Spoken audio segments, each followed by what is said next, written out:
Hello दोस्तों, आज का अपना टॉपिक है uniform and non uniform motion. तो अगर हम उनको सिंपली देखना चाहें, यूनिफॉर्म से अपन क्या समझते हैं कि जैसे यूनिफॉर्म होती है स्कूल में, तो यूनिफॉर्म का मतलब सबकी सेम ड्रेसेस रहती हैं। तो सेम लाइक दैट यहाँ भी अगर हम बात कर रहे हैं in terms of motion, in terms of physics, तो हम क्या बोलेंगे? यूनिफॉर्म का मतलब है हमेशा सेम स्पीड में ट्रैवल करना। जैसे अगर एग्जांपल अपन लें तो हम किसी भी डेस्टिनेशन से स्टार्ट किया, उस डेस्टिनेशन से हमने थोड़ा सा डिस्टेंस ट्रेवल किया, ठीक है। हमको मान लो जीरो ए से हम बी पॉइंट पे आ गए इन 5 सेकेंड। उस 5 सेकेंड में हमारी स्पीड रही 10 किलोमीटर पर आवर या 10 मीटर पर आवर पर मिनट, कुछ भी मान सकते हैं अपन। अब यहाँ बी से अपन जब सी पे आए तो भी हम सेम स्पीड से 10 किलोमीटर पर आवर की स्पीड से वही सेम 5 सेकेंड में। सी से नेक्स्ट पॉइंट पे गए हम डी पे, तो भी सेम 5 सेकेंड के अंदर हमने 10 किलोमीटर पर आवर का स्पीड मेंटेन रखा।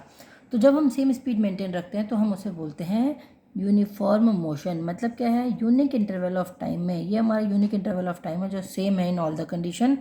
तो उस कंडीशन में जब हमने बराबर स्पीड से ट्रैवल किया, बराबर स्पीड मेंटेन रखी हमने अपने डेस्टिनेशन तक पहुंचने के लिए, तो हम उस मोशन को बोलेंगे यूनिफॉर्म मोशन। जनरली लीनियर में होता है, यूनिफॉर्म मोशन मेंटेन कर पाते हैं। जैसे अपन हाईवेज पे चल रहे हैं और कोई सामने से व्हीकल नहीं आ रहा बहुत किलोमीटर्स तक, तो हम ये यूनिफॉर्म मोशन मेंटेन कर पाते हैं। एग्जांपल जस्ट इसका। लेकिन वहीं अगर हम बात करें नॉन यूनिफॉर्म मोशन की, तो ये चेंज हो जाएगा। यहाँ एग्जांपल अपन दूसरा लेंगे। जैसे अपन घर से निकलते हैं, सिटी में जब अपन रहते हैं, सिटी में जब अपन किसी 2 व्हीलर या 4 व्हीलर से कहीं जाते हैं तो क्या होता है? अपन घर से निकले, मार्केट पहुँचे, ठीक है। मार्केट पहुँचे तो अपन ने मान लो मार्केट पहुँचने के लिए बहुत सारी चीज़ें रास्ते में अपन को, मार्केट में अपन को बहुत सारी चीज़ें मिलेंगी, ठीक है। मतलब रास्ते में टर्न्स भी मिलेंगे, गलियाँ भी होंगी और भीड़ भी होगी, तो लोगों के 2 व्हीलर्स 4 व्हीलर्स काफ़ी चीज़ें मिलेंगी हमें। तो ऐसा तो है नहीं कि घर से मार्केट सीधा रास्ता है, बस निकले और पहुंच गए सेम स्पीड से, नहीं होगा। तो हमें टर्न लेते हुए आना पड़ेगा। उन टर्न्स के लिए भीड़ भी होगी हमारे रास्ते में। तो यहाँ मान लो हमारे घर के 2 टर्न हैं और यहाँ भी बहुत सारी भीड़ है। तो हम निकले तो घर से 10 किलोमीटर पे, रास्ता थोड़ा सा खाली है अपने घर के बाद में, तो हमारी स्पीड 30 किलोमीटर पर आवर हो गई।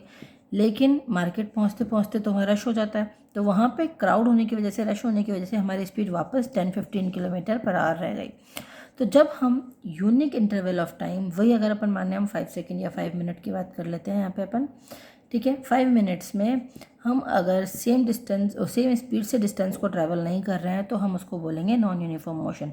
जैसे आप यहाँ देख सकते हैं, फर्स्ट हमारी थी स्पीड 10 किलोमीटर पर आवर, फिर 30 किलोमीटर पर आवर, फिर 10 to 15 किलोमीटर पर आवर।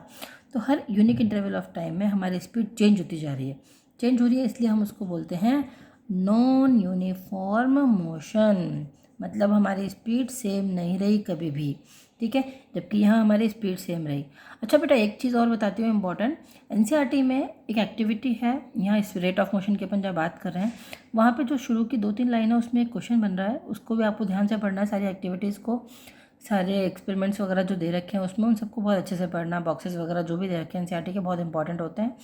तो वहाँ एक वर्ड दे रखा है आपको, स्पीडोमीटर, स्पीड नापने के लिए, ठीक है। तो वहाँ लिखा रखा है मोशन मापने, रेट ऑफ मोशन को हम कैसे नापते हैं? In terms of speed. और स्पीड किस में देखते हैं हम? व्हीकल के अंदर स्पीड के लिए क्या लगा होता है, एक इंस्ट्रूमेंट, उसको बोलेंगे स्पीडोमीटर, ठीक है।